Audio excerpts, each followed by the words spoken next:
Hey folks, Sean here, and today what I want to talk to you about is how to avoid falling into the trap of shipping features based on feelings. Now the reason why I bring this up is because this is very relevant and timely for me in terms of the product that I've recently shipped and I'm working on growing. I've come up with all kinds of ideas that I think users would get value out of. Now the danger and risk there obviously is it's coming from me. And it's not at that moment coming from users that are engaged with the application that are paying customers, which is where this information realistically should come from. So I need you to understand that if you're going to continue to make changes to your product without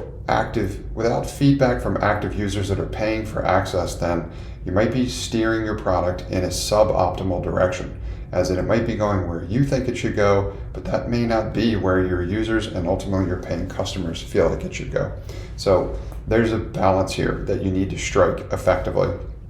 from building and launching your MVP to onboarding a wave of customers, getting an initial round of feedback, and then leveraging that in order to figure out what the future direction of your product should be. So whenever possible, I want you to resist the urge to want to continually make changes, especially early on and before you've gotten that initial wave of feedback. It's really important to keep the experience consistent in the beginning so that you give the product and the users enough time to kind of onboard and provide you with that feedback. So if you are kind of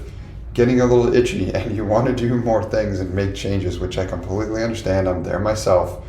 what I would encourage you to do instead is channel that energy into the direction of figuring out how you can engage more with the users that you're hoping to get that feedback from. So if that engagement is low, start thinking through different strategies or communication channels that you can use to learn what some of that feedback might be, or encourage folks to become more active with using your product at the moment.